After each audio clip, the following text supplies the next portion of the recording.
प्रेम से बोलिए जय माता दी। काली मैया की जय, शनि भगवान की जय।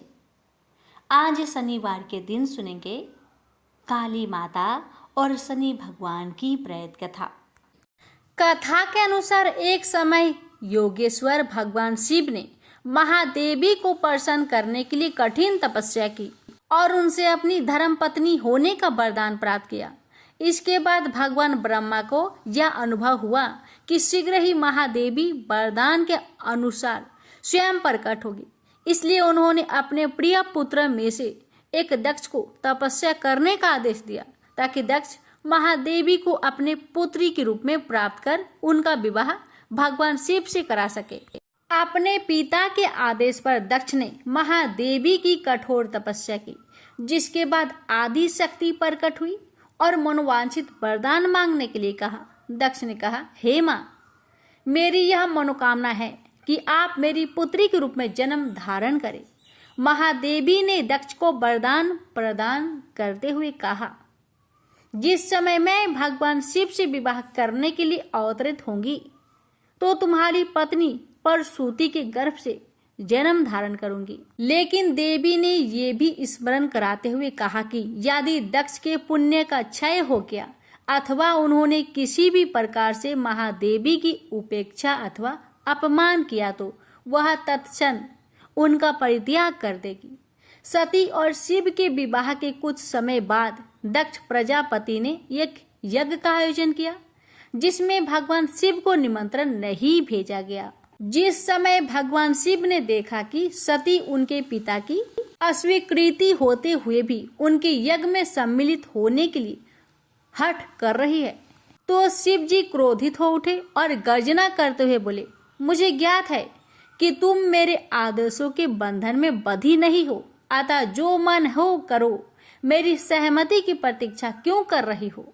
भगवान शिव के ऐसी कठोर वाणी सुनकर देवी क्रोधित हो गई और मन ही मन यह विचार करने लगी कि भगवान शिव मुझे अपनी धर्म पत्नी के रूप में प्राप्त करने के बाद मेरे वास्तविक परम शक्ति स्वरूप को भूल गए हैं। अतः मैं भगवान शिव और अपने गौरववंत पिता का त्याग कर कुछ समय के लिए अपने स्वरूप और अपनी लीला में स्थित रहूंगी। यह तय कर देवी ने महाकाली का भयंकर रूप धारण किया। ये श्याम वर्ण की देवी थी, जो दिगंबरी दिशाएं ही जिनका वस्त्र हो, लोल जिहा जिनकी जिहा बाहर की ओर लटकी तथा दांतों के मध्य दबी हुई हो, अस्त व्यस्त केशों वाली तथा नरमुंड माला धारण की हुई हो। इस भयंकर रूप में देवी का दर्शन कर भगवान शिव चिंतित हो गए, लेकिन वो उस स्थान से जाने का प्रयास करने लगे। अपने प्रिय भगवान शिव को नाराज होकर जाता देखकर देवी माँ ने कृपा करते हुए भगवान शिव को किसी भी दिशा में भागने से रोकने के लिए और सभी 10 दिशाओं को अवरुद्ध करने के लिए 10 भिन्न भिन्न रूप धारण किए और भगवती के प्रत्येक रूप ने एक एक दिशा को अवरुद्ध कर दिया। भगवान शिव जिस भी दिशा में जाने का प्रयास करते, उसी दिशा में देवी भयंकर रूप में उपस्थित होती थी। अंततः निकलने का कोई मार्ग न मिलने पर भगवान शिव ने अपने नेत्र बंद कर लिए। बाद में जिस समय उन्होंने नेत्र को खोला, देवी महाकाली अपने विकराल स्वरूप में उनके समक्ष खड़ी हुई थी। भगवान शिव ने प्रश्न किया, तुम श्यामा कृष्ण वर्ण वाली कौन हो? मेरी प्रिय सती कहाँ है? देवी ने हंसते हुए उत्तर दिया, क्या आप मुझे पहचान नहीं सकते? मैं आपकी प्रिय सती हूँ। मैं सृष्टि संहारकारिणी सूक्ष्म प्रकृति हूँ। आपकी अर्धांगिनी होने के कारण मैं गौर वर्ण अर्थात गौरी हो गई हूँ। जिन 10 देवियों का आप अपने चारों ओर दर्शन कर रहे हैं, वे भी मेरे ही विभिन्न रूप है। अतः हे महामते शंभु, आपको परेशान होने की आवश्यकता नहीं है। देवी सती ने चिंतित भगवान शिव से कहा, आपके समक्ष जो देवी है वह भीमनायन महाकाली है। आकाश अथवा अंतरिक्ष दिशा में तारा है, दाहिनी और चिन्ह मस्ता है, आपके बाई और भुवनेश्वरी है, आपके पीछे बगलामुखी है, दक्षिण पूर्व कोने में अग्निकोण में धूमावती है, दक्षिण पश्चिम कोने में नेतृत्व कोण में कमला है। उत्तर पश्चिम कोण में वायु कोण में मातंगी है। उत्तर पूर्व कोण में यानी ईशान कोण है, वहां षोडशी त्रिपुरी सुंदरी है। और मैं स्वयं आपके भीतर ही भैरवी के रूप में विद्यमान हूँ। अतः यदि आपकी इच्छा हो तो मैं उस अहंकारी दक्ष के यज्ञ का विध्वंस कर उसे पाठ पढ़ा सकती हूँ। भक्तों, इस प्रकार 10 महाविद्याओं की उत्पत्ति हुई थी। प्रेम से बोलिए जय माता दी। सुनिए माता रानी की दूसरी कथा। एक बार दैत्यों की शक्ति बहुत अधिक बढ़ गई। उन्होंने देवराज इंद्र का सिंहासन छीनकर सभी देवताओं को स्वर्ग से निकाल वहां अधिकार कर लिया। इन दैत्यों के राजा शुभ और निशुभ नामक 2 भाई थे। महिषासुर, रक्तबीज, चंड, मुंड व धूम्रलोचन जैसे दर्जनों सेना नायक और करोड़ों दैत्य की सुसज्जित सेना उनके पास थी। पराजित देवताओं द्वारा प्रार्थना किए जाने पर आदिशक्ति भगवती भवानी ने दुर्गा के रूप में अवतरित होकर उन दैत्यों का संहार किया था। इस युद्ध के मध्य ही देवी दुर्गा ने अपनी सहायता के लिए अपने ललाट से एक अत्यंत शक्तिशाली और विकराल देवी को प्रकट किया। काली, कलिका, चामुंडा, महाकाली आदि इसी देवी के अनंत नामों में से कुछ नाम हैं। मातेश्वरी दुर्गा के अवतार धारण और उनके द्वारा शुभ निशुभ की संपूर्ण सेना के विनाश की कथा काफी लंबी है। जब भगवती भवानी दुर्गा ने शुभ निशुंभ के सेनापति धूम्रलोचन को सेना सहित यमपुरी पहुंचा दिया तो दैत्यराज शुभ ने चंड मुंड को आदेश दिया कि वो देवी को पकड़कर उसके पास लाए। आज्ञा पाते ही दैत्यों ने जगदम्बा दुर्गा को चारों ओर से घेर लिया और उन्हें पकड़ने मारने की चेष्टा करने लगे।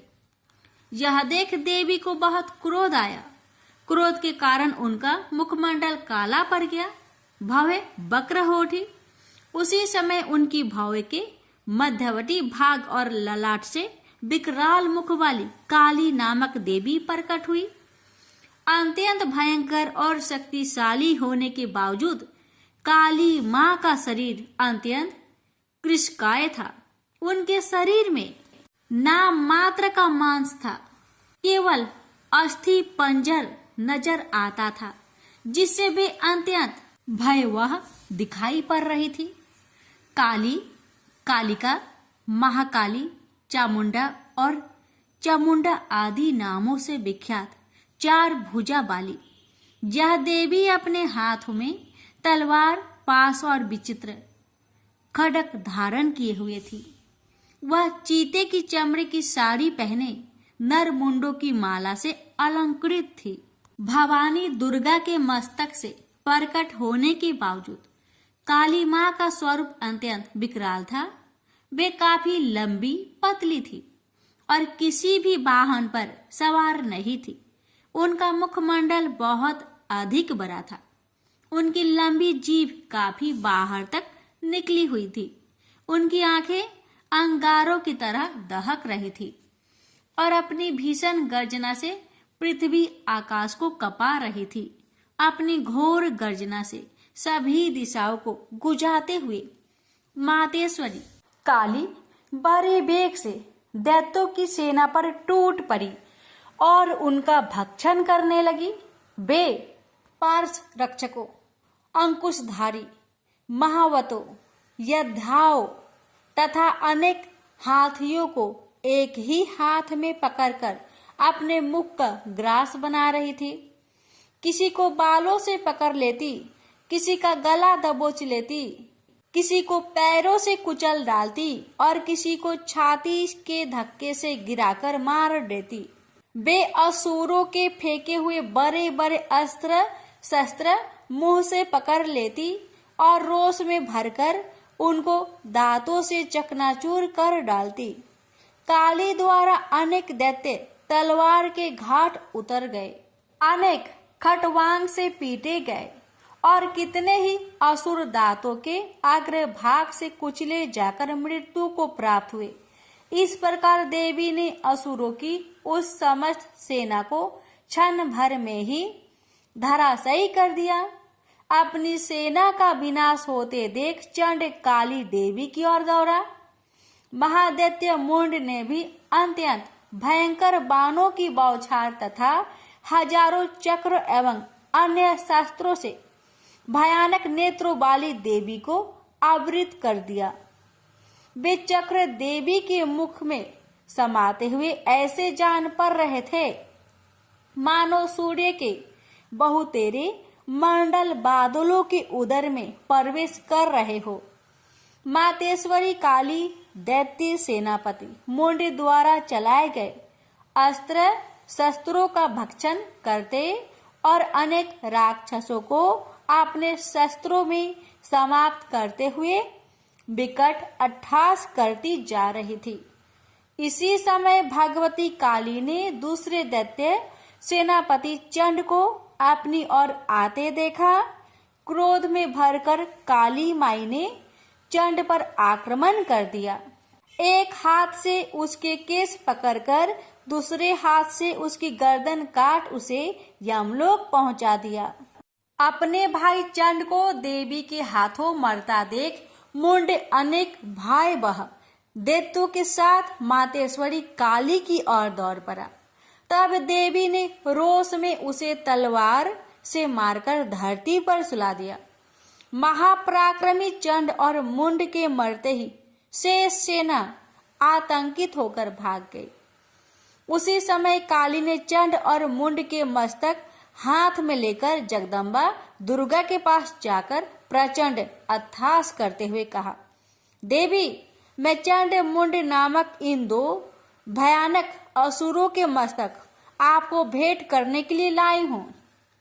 इस पर कल्याणमयी दुर्गा ने काली से मधुर वाणी में कहा, देवी, तुम चंड और मुंड को मारकर मेरे पास आई हो, इसलिए संसार में तुम्हारा एक नाम चामुंडा भी होगा।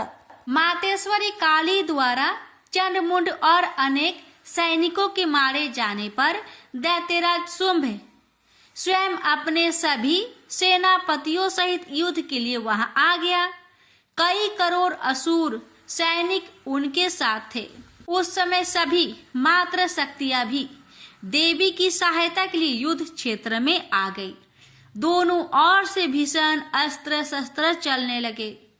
इस समय मातेश्वरी काली सभी मात्र शक्तियों से आगे रहकर रणभूमि में विचरने लगी। अपने खटवांग, त्रिशूल एवं अन्य अस्त्र शस्त्रों से वे असंख्य दैत्यों को काल के गाल में पहुंचा रही थी। यद्यपि सभी मात्र शक्तियां मातेश्वरी दुर्गा एवं उनका सिंह अनेक दैत्यों को समाप्त कर रहे थे, परंतु मातेश्वरी काली साक्षात रण चंडी बनकर दैत्यों को गाजर मूली की तरह काट रही थी। मातेश्वरी काली इस समय इतने क्रोध में भरी हुई थी कि वे दैत्यों को अस्त्र शस्त्रों से मारने के साथ ही उनका भक्षण भी करती जा रही थी। अत्यंत भयंकर और विकराल रूप था इस समय मातेश्वरी काली का। अनेक राक्षस तो आपके इस रूप को देखकर तथा उनके द्वारा लगाए जा रहे अट्टहासों की भीषण आवाज सुनकर ही यमलोक सिधार गए। मातेश्वरी काली का अवतरण मात्र इन दैत्यों को मारने के लिए ही नहीं हुआ था, उनका इससे भी अधिक महान कार्य था। दैत्य सेनापति रक्त बीज के वध में भगवती दुर्गा की सहायता करना। उस प्रचंड दैत्य रक्त बीज को एक अद्भुत वरदान प्राप्त था। जहां भी उसके रक्त की एक बूंद गिरती थी, वहीं तत्काल उतना ही शक्तिशाली एक असुर उत्पन्न हो जाता था। मातेश्वरी काली, भगवती दुर्गा और अन्य मात्र शक्तियों के हाथों दैत्यों को मरते एवं घायल होते देख महादैत्य रक्त बीज ने मातेश्वरी पर हमला कर दिया। वह अपनी गदा से सभी मात्र शक्तियों पर एक साथ प्रहार करने लगा। जब मात्र शक्तियों ने उस पर प्रहार किए तो उसके शरीर का रक्त जहां जहां गिरता वहां वहां उसके समान ही एक अन्य बलशाली दैत्य पैदा हो जाता। इस प्रकार वहां असंख्य दैत्य उत्पन्न हो गए जो रक्त बीज के समान ही बलशाली, भीषण और युद्ध कला में निपुण थे। इस समस्या का एकमात्र समाधान यही था कि रक्त बीज के अंग प्रत्यंग तो काटे जाए परंतु उसके शरीर से निकलने वाले रक्त की एक बूंद भी भूमि पर न गिरने दी जाए। इस प्रयोजन की पूर्ति के लिए भगवती भवानी दुर्गा ने काली को चामुंडा नाम से संबोधित करते हुए कहा, चामुंडे, तुम अपने मुख को अधिक विस्तृत करो तथा मेरे शस्त्र पात से गिरने वाले रक्त बिंदु एवं उनसे उत्पन्न होने वाले महादैत्य को अपने इस भयानक मुख से खा जाओ। इस प्रकार रक्त से उत्पन्न होने वाले महादैत्यों का भक्षण करती हुई तुम रण में विचरती रहो। ऐसा करने से उस दैत्य का सारा रक्त खत्म हो जाने पर वह स्वयं भी नष्ट हो जाएगा। जब तुम उन भयंकर दैत्यों को खा जाओगी तो दूसरे दैत्य नहीं उत्पन्न हो सकते। मातेश्वरी दुर्गा की यह बात सुनकर भगवती काली ने अपना आकार बहुत बड़ा कर लिया। इस प्रकार उन्होंने रक्त बीज के रुधिर के पान और दैत्यों के भक्षण हेतु महाकाली का विकराल रूप धारण कर लिया। भगवती दुर्गा जो इस समय क्रोध के आवेग में रणचंडी अर्थात देवी चंडिका बनी हुई थी, अपने भीषण शूल से उस महादैत्य रक्त बीज पर प्रहार किया। फलस्वरूप उसके शरीर से रक्त की धार बहने लगी, जिसे तत्काल ही मातेश्वरी काली ने अपनी लपलपाती जिह्वा द्वारा उदर स्वस्थ कर लिया। भगवती भवानी ने रक्त बीज पर प्रहार जारी रखी। उसके शरीर में स्थान से रक्त की धारा बहने लगी। रक्त बीज महाबलशाली और भयंकर दैत्य था, अतः उसके शरीर से बहुत अधिक रक्त बह रहा था। परंतु उसका जितना भी रक्त बह रहा था, काली माँ अर्थात देवी चामुंडा उसे तत्काल पीती जा रही थी। इस रक्त को पीते समय रुधिर से काली के मुख में जो महादैत्य उत्पन्न हुए उन्हें भी वे उद्रस्त करती चली गई। इस प्रकार भगवती दुर्गा रक्त बीज पर प्रहार करती रही और मातेश्वरी काली उस रुधिर का पान करती रही। इस समय रक्त बीज के रक्त और उनसे उत्पन्न असंख्य दैत्यों को भक्षण करने के लिए भगवती काली ने अपने मुख का आकार अत्यंत विस्तृत कर लिया था। उन्होंने संपूर्ण रणभूमि में अपनी जिह्वा को फैला दिया था। रक्त बीज तथा अन्य सभी असुरों को मारने के पश्चात मातेश्वरी काली सभी मात्र शक्तियों सहित भगवती दुर्गा में लीन हो गई। शास्त्रों में मातेश्वरी काली के इस स्वरूप को चामुंडा कहा गया है, जबकि जन सामान्य उन्हें मातेश्वरी काली, काली माई अथवा महाकाली ही कहता है।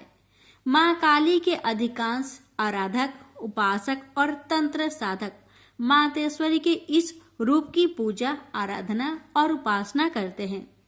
वैसे भगवती काली का यह रुद्र रूप दुष्टों और असुरों के लिए ही विकराल है, भक्तों के लिए तो आप दया का सागर है। वे कल भी ममतामयी मातेश्वरी थी, आज भी है और जब तक यह सृष्टि है तब तक रहेगी। प्रेम से बोलिए माँ काली की जय। हे माँ, आपकी कथा कहने वाले, सुनने वाले, हुक्कार भरने वाले सभी भक्तों पर अपनी कृपा सदा सर्वदा बनाए रखना। प्रेम से बोलिए काली मैया की जय। अब सुनिए काली मैया की आरती। अम्बे तू है जगदम्बे काली, जय दुर्गे खप्पर बाली, तेरे ही गुण गाए भारती।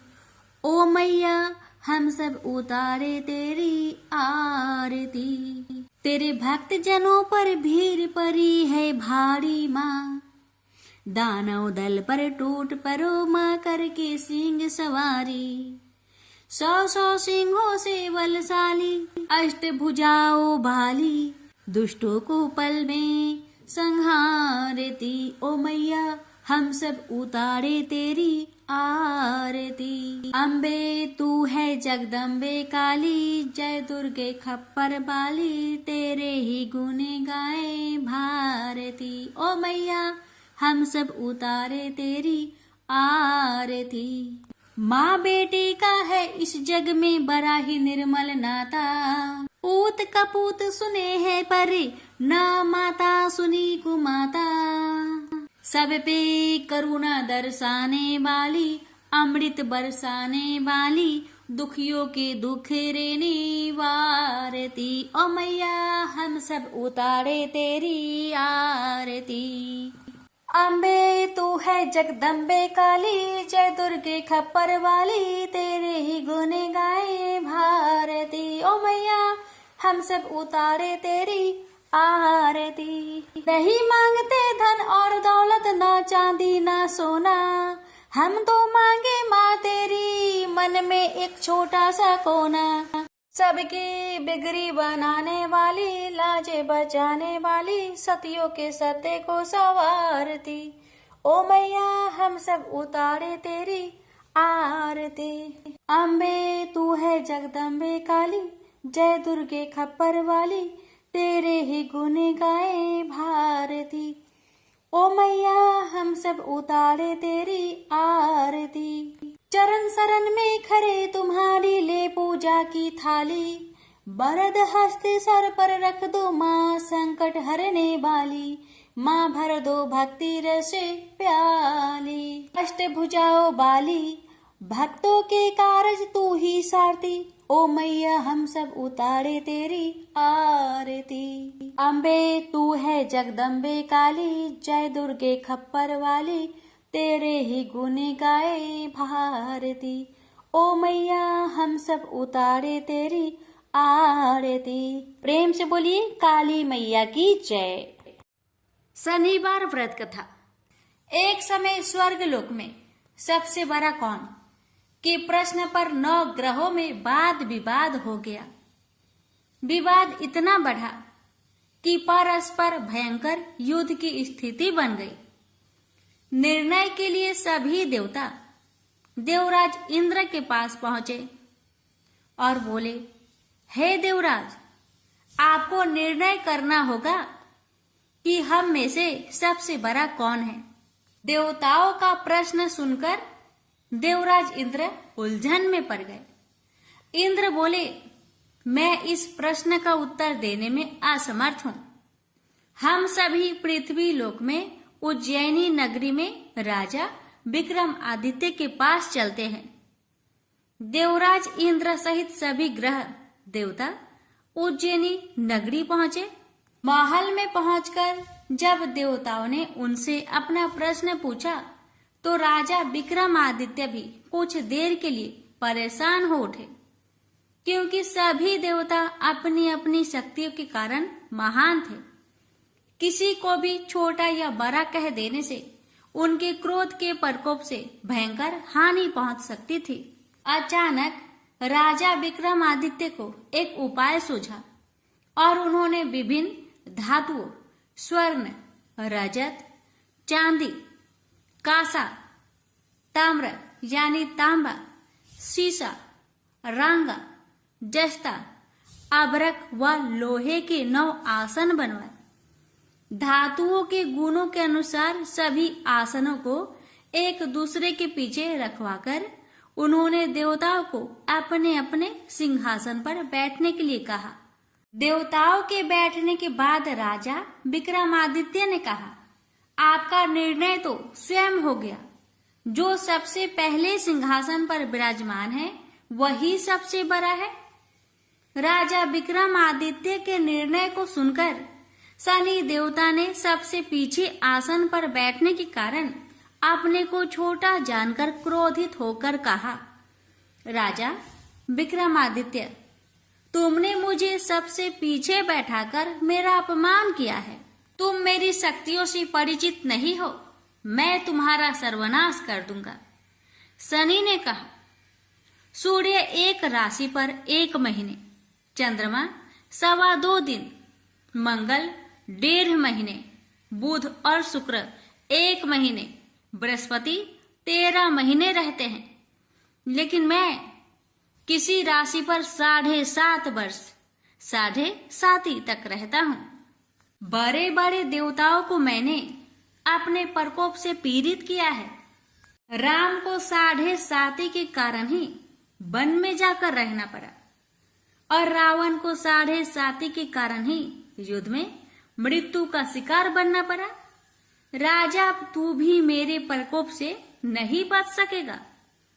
इसके बाद अन्य ग्रहों के देवता तो प्रसन्नता के साथ चले गए, परंतु शनिदेव बड़े क्रोध के साथ वहां से विदा हुए। राजा विक्रमादित्य पहले की तरह ही न्याय करते रहे। अन्य राज्यों में सभी स्त्री पुरुष बहुत आनंद से जीवन यापन कर रहे थे। कुछ दिन ऐसे ही बीत गए। उधर शनि देवता अपने अपमान को भूले नहीं थे। विक्रम आदित्य से बदला लेने के लिए एक दिन शनिदेव ने घोड़े के व्यापारी का रूप धारण किया और बहुत से घोड़े के साथ उज्जैनी नगरी पहुंचे। राजा विक्रमादित्य ने राज्य में किसी घोड़े के व्यापारी की आने के समाचार सुना तो अपने अश्वपाल को कुछ घोड़े खरीदने के लिए भेजा। घोड़े बहुत कीमती थे। अश्वपाल ने जब वापस लौटकर इस संबंध में बताया तो राजा विक्रमादित्य ने स्वयं आकर एक सुंदर व शक्तिशाली घोड़े को पसंद किया। घोड़े की चाल देखने के लिए राजा उस घोड़े पर सवार हुए तो वह घोड़ा बिजली की गति से दौड़ पड़ा। तेजी से दौड़ता घोड़ा राजा को दूर एक जंगल में ले गया और फिर राजा को वहां गिराकर जंगल में कहीं गायब हो गया। राजा अपने नगर को लौटने के लिए जंगल में भटकने लगा, लेकिन उन्हें लौटने का कोई रास्ता नहीं मिला। राजा को भूख प्यास लगाई। बहुत घूमने पर उसे एक चरवाहा मिला। राजा ने उससे पानी मांगा। पानी पीकर राजा ने उस चरवाहे को अपनी अंगूठी दे दी। फिर उससे रास्ता पूछकर वह जंगल से निकलकर पास के नगर में पहुंचा। राजा ने एक सेठ की दुकान पर बैठकर कुछ देर आराम किया। उस सेठ ने राजा से बातचीत की तो राजा ने उसे बताया कि मैं उज्जैनी नगरी से आया हूँ। राजा के कुछ देर दुकान पर बैठने से सेठ जी की बहुत बिक्री हुई। सेठ ने राजा को बहुत भाग्यवान समझा और खुश होकर उसे अपने घर भोजन के लिए ले गया। सेठ के घर में सोने का एक हार खूंटी पर लटका हुआ था। राजा को उस कमरे में छोड़कर सेठ कुछ देर के लिए बाहर गया। तभी एक आश्चर्यजनक घटना घटी। राजा के देखते देखते सोने के उस हार को खूंटी निकल गई।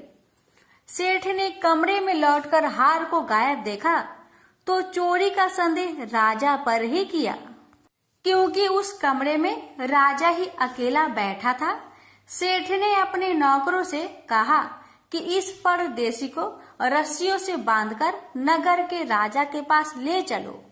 राजा ने विक्रमादित्य से हार के बारे में पूछा तो उसने बताया कि उसके देखते ही देखते खूंटी ने हार को निगल लिया था।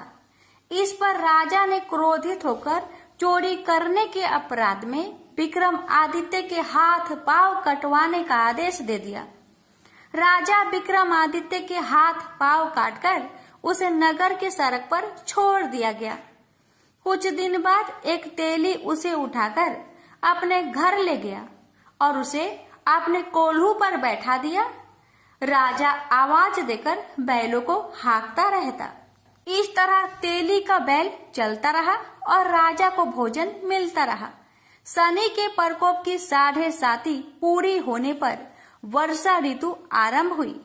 राजा विक्रमादित्य एक रात मेघ मल्हार गा रहा था कि तभी नगर के राजा की लड़की राजकुमारी मोहिनी रथ पर सवार उस तेली के घर के पास से गुजरी। उसने मेघ मल्हार सुना तो उसे बहुत अच्छा लगा और दासी को भेजकर गाने वाले को बुला लाने को कहा।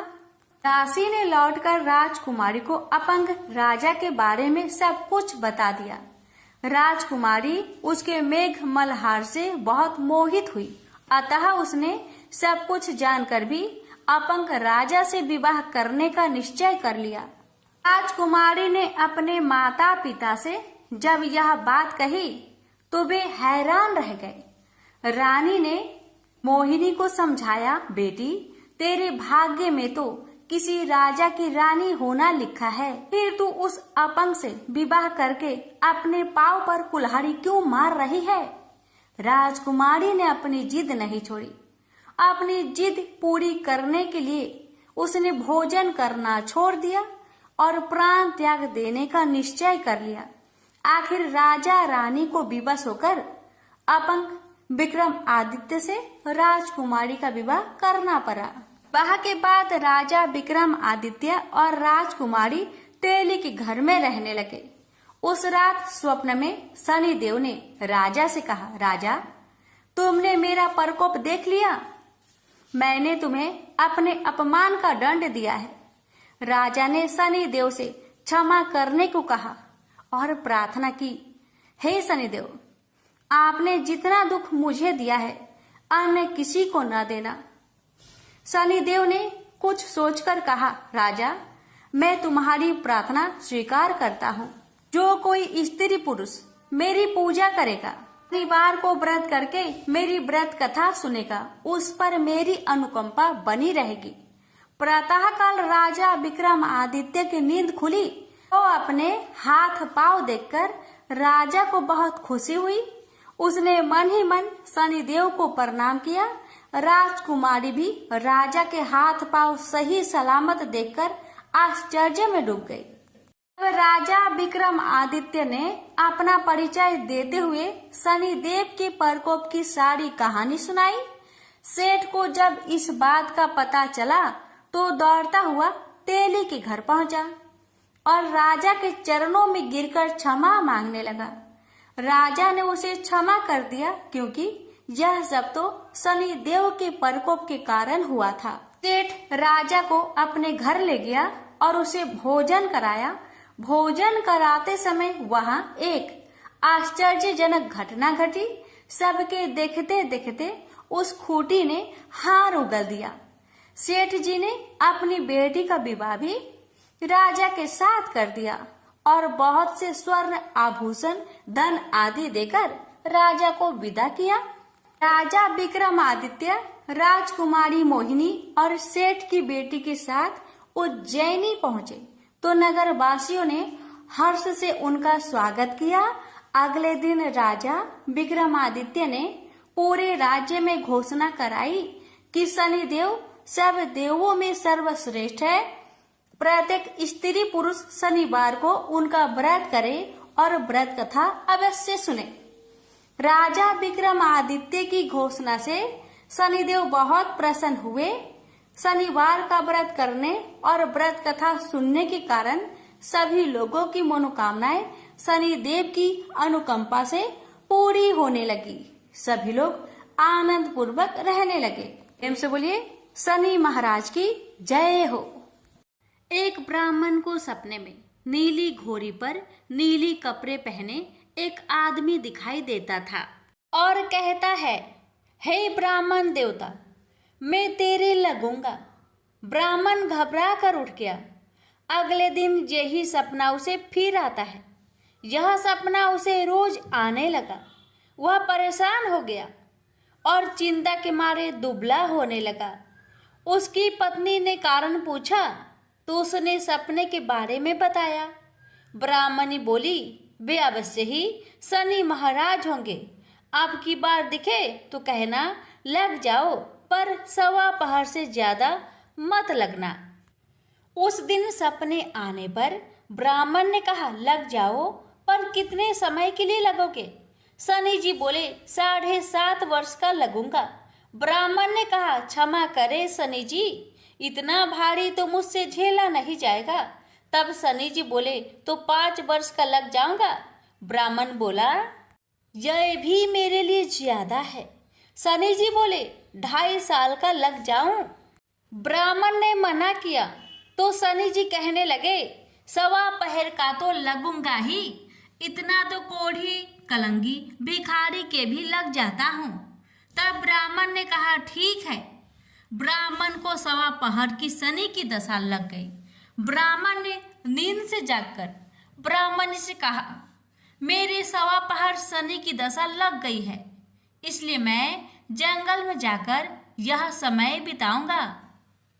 मेरे लिए खाने पीने का सामान बांध दे। मेरे पीछे से किसी से लड़ाई झगड़ा ना हो, इसका ध्यान रखना। ज्यादातर घर में ही रहना, बच्चों का भी ध्यान रखना। इस 1.25 पहर के समय में कोई गाली भी दे तो चुपचाप सुन लेना, बहस मत करना। यह सब समझाकर ब्राह्मण जंगल में चला गया। जंगल में ब्राह्मण एक पीपल के पेड़ के नीचे बैठ गया और हनुमान जी का पाठ करने लगा। 1 पहर बीत गया। ब्राह्मण ने सोचा, बाकी बचा समय रास्ते में बीत जाएगा, इसलिए वहां से चल दिया। रास्ते में एक बारी में मतीरे लगे देखे। माली से एक मतीरा खरीदा, पोटली में बांधा और आगे बढ़ा। आगे एक आदमी मिला जो असल में शनिदेव थे। ब्राह्मण से पूछा, पोटली में क्या है?